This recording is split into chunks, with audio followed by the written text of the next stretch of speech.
Hello students. Today we will begin learning the second chapter in history. The name of the chapter is India before the time of Shivaji Maharaj. But before that, let us recall what we have studied in the earlier chapter.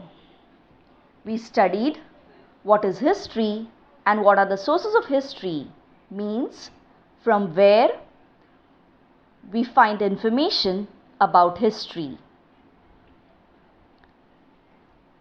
Let us study the various ruling powers in India before the time of Shivaji Maharaj.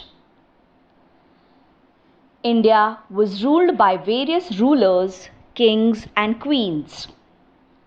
Among them, the first one was the Pal dynasty, which ruled in the 8th century in Bengal. The meaning of the word dynasty means a line of hereditary rulers of a country.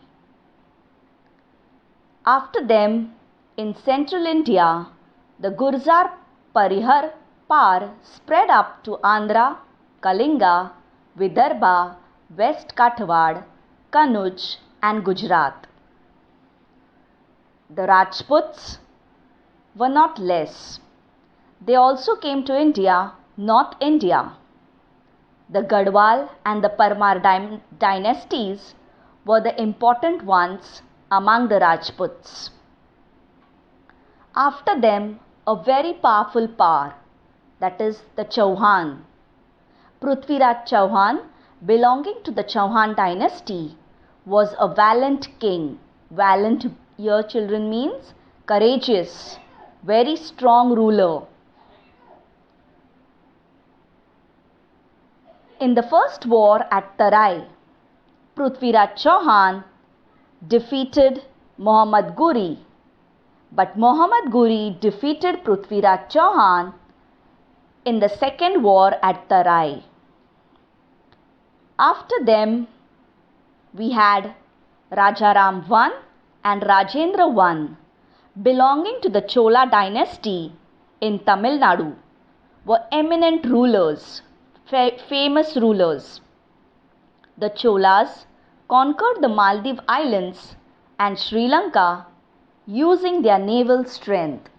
If you look onto your screen, you will find that the Cholas they had a very strong naval base. After them was the Hosal dynasty. King Vishnuvardhan, belonging to the Hosal dynasty in Karnataka, had conquered the whole of Karnataka. During the reign of Govind III of the Rashtrakuta dynasty in Maharashtra, the Rashtrakuta power spread from Kanuj up to Rameshwar. Later, after Govind III, Krishna III came into power. He conquered the regions up to Allahabad.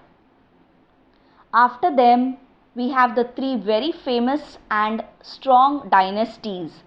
Three dynasties of the Shiledars emerged in western Maharashtra. One dynasty among them ruled Thane and Raigad in the North Konkan, the second in South Konkan, while the third dynasty ruled over some parts of present-day Kolhapur, Satara, Sangli and Belgaum districts. Last prosperous power before the period of Shivaji Maharaj was that of the Yadavas. Billam V was the ruler of Yadava dynasty. He extended his rule beyond the river Krishna. The Yadava period is considered to be the golden period in the history of India. It was in this period that the Marathi language and literature was practiced.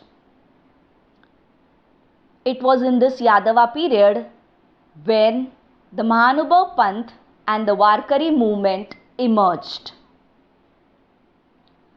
Now the girls, these were few invaders who were there within India, and they started invading different parts of India. Now we will have some invaders who will be coming from other parts of India and invaders from other countries. So we will see invaders from the northwest. Invaders, the meaning of the word invaders means a person or a group of people entering other country or region and then having their own dominance there. Local dynasties like the Yadavas and Rashtrakutas ruled in Maharashtra. But invaders from the north conquered the local dynasties there and established their rule. In the meanwhile, the Arab powers emerged in the Middle East. Arab rulers turned towards India to explain their empire. The Arab general Muhammad bin Qasim attacked the Sindh province in the 8th century. After them followed the Turks, the Afghans and the Mughals from Central Asia came to India and established their power here. In the 8th century CE, the Turks began to invade India, expanding their territories. They reached the northwestern frontier of India.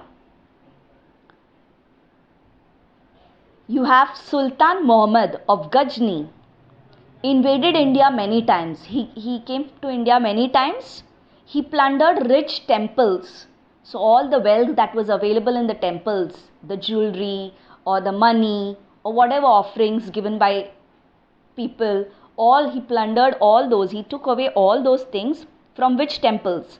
Temples at Mathurai, Vrindavan, Kanuj and Somnath, and carried away enormous wealth with him. Now after that there were some sultans who came to the north. Let us see who are those. In 1175 CE and 1178 CE, Sultan Muhammad Ghuri invaded India. He was from Afghanistan. He appointed Qutbuddin Aibak to look after the governance of the conquered territories in India. Later, after the death of Muhammad Ghuri, Aibak began to rule. He bought the territories under his rule immediately. Aibak, who was a slave earlier, became the ruler of Delhi. He died in 1210 CE. Ibrahim Lodi was the last sultan. He made many enemies because of his peculiar temperament. He had a very bad temperament. He used to get angry, fight and always fight war or something like that. So people did not like him. So he made a lot of enemies. So there the sultanate came to an end. Next we have the kingdom of Vijayanagar. During the reign of Sultan Muhammad bin Tughlaq of Delhi, there were many revolts in the south against the central powers of Delhi. From these revolts across the middle, formidable Vijayanagar and Bahmani kingdoms. Now there were two brothers, Hariyar and Bukka from South India. They were Sardars in the service of the Delhi Sultanate. Taking advantage of the instability in the south, they founded the kingdom of Vijayanagar in the south, Hampi in today's Karnataka. Today's time Karnataka, there was one place known as Hampi, which was their capital. Hariyar was the first king of Vijayanagar. Succeeded by him, his brother Bukka bought the region under, from Rameshwar under his control. Next is we have Krishnadevaraya. Krishnadevaraya ascended the throne of Vijayanagar. He came into power in 1509 CE. He conquered Vijayawada and Ramahandira and annexed the region to his kingdom. He defeated the combined forces of the armies of the Sultan, who had united under the leadership of Bahmani Sultan Muhammad Shah. You have Muhammad Shah, and there was a lot of fight, a lot of war which took place, and Muhammad Shah came into rule. Now this person, Krishna Deva Raya, was a scholar. He wrote Amrutamalayada, a Telugu compendium on polity. The Hazar Ram temple and Vitthal temple were built in Vijayanagar during his reign. The decline of Vijayanagar kingdom began with the death of Krishna Deva Raya. Vijayanagar was defeated. Thereafter, the dominance of Vijayanagar came to an end. Children, I hope you have understood all that we have studied. Now, whatever we have studied is comprised in a small format, that is a tabular format, where each dynasty is given, the region is given, and the rulers are given, and what work they have done. So you can go through this and copy it down in your notebooks. You have 9 dynasties. They are rulers. So copy it down in your books. You have a small assignment. Draw the above chart of regional powers in India before the time of Shivaji Maharaj. When you draw it in your books and keep, it will be better for you to go through and understand it in a much better way. If you read your textbook, it will be difficult for you to understand. So in a tabular form it's given, so you understand it and learn it. Thank you. I hope